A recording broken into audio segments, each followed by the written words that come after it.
George woke up in his bed, only to realize he had traveled to the year 3020 and was late for work. George had always dreamed of time travel, but he never quite imagined it like this. One minute, he was snoozing peacefully in his own bed in the 2023, and the next he was jolted awake by the blaring, robotic alarm of his futuristic clock in the year 3020. And to make matters worse, he was already late for work. Stumbling out of bed, George glanced around, eyes wide, taking in the sterile metal walls and the soft glow of hovering digital displays. "How did I get here?" he muttered, scratching his head. But before he could even start to process the situation, a mechanical voice interrupted, filling the room with a cheerful tone. "Good morning, George. You have 12 minutes to report to Sector G for your shift. Have a productive day." George squinted at the strange floating orb that spoke to him, trying to figure out what exactly it was. Then it hit him.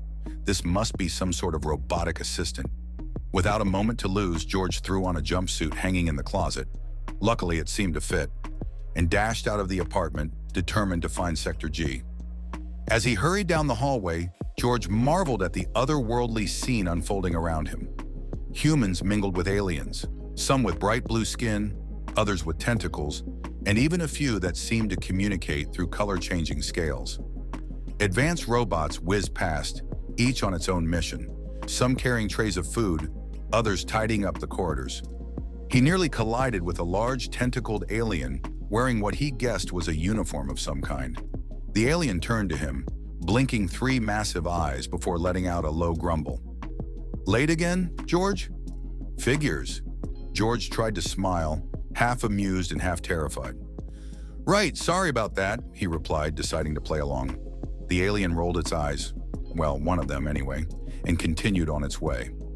George spotted a sign that said Sector G and bolted toward it, skidding to a halt just as he reached a gigantic room filled with computer consoles, flashing lights, and more aliens and robots than he could count. At one of the stations, George saw something incredible: his old, rickety time machine. Relief washed over him. It was the key to getting back home. But as he took a step closer, he felt a firm grip on his shoulder. He turned to find a robot with a stern face and a monotone voice. "George, you're here to work, not to fiddle with unauthorized technology." Thinking fast, George smiled nervously. "Ah, right. You're absolutely correct. But the thing is, I need to, recalibrate this machine to prevent an interdimensional rift." The robot stared at him blankly, clearly unimpressed. George chuckled weakly. It seemed excuses wouldn't cut it in 3020. He had to think fast if he was going to fix his time machine, escape from the future, and hopefully make it back home. But for now, he sighed and accepted his fate, sitting down at the console as another alien handed him a mysterious-looking tool. "All right, George. Let's see if you can survive the worst day ever in the year 3020. And so, George's journey through the future continued. A reluctant hero with a broken time machine, a strange new job, and a crew of alien co-workers. Because let's face it, sometimes even time travelers have to clock in.